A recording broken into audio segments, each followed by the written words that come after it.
So the circle. Well, first you have the nothing, and then you have the all things. I call myself an earthscape artist, by which I mean to say that I work using natural materials at the landscape level.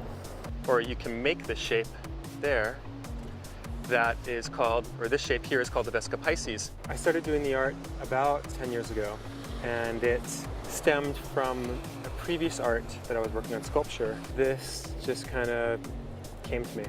Awesome! Let's go over here!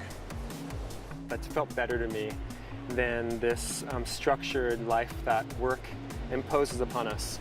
Here, about the last 9 to 5 was at on the IT department of a bank. I hated every minute that I was in that building, inside, under fluorescent lights, in air conditioning. It just felt like it was just eating up my life. I just thought, well, I'm just gonna leave this, there'll be more work. And there never was, but I didn't care. I never looked back.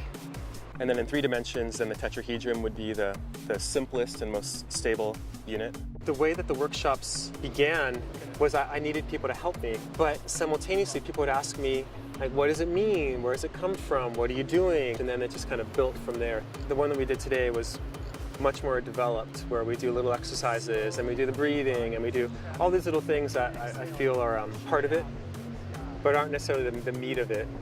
I really like the working together, working as a team towards one ultimate goal, rather than a lot of art classes will just set you up with a canvas and you go on your own.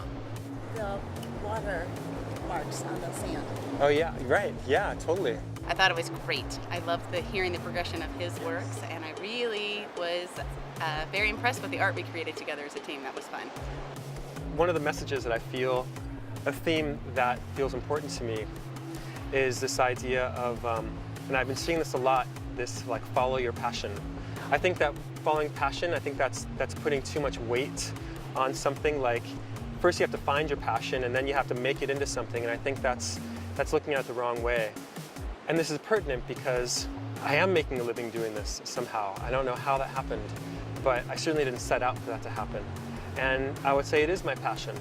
And maybe not this art specifically, but the exploration is the passion. And that's what led me to the sculpture and led me to this, and it'll take me to the next thing. There's many other things under my belt. But it's not because I go, oh, this is my passion, now I gotta follow it and I gotta make something of it. It's because it drew me so much that I just got good at it because I was so motivated by it. And so what it feels like to me is that if you're doing the things that have you feeling invigorated and full of life, then do it.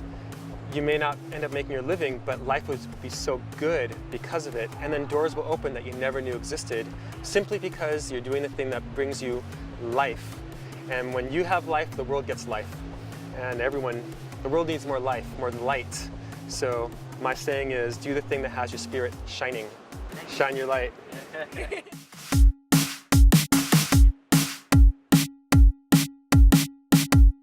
People felt free to put energy into things that really had no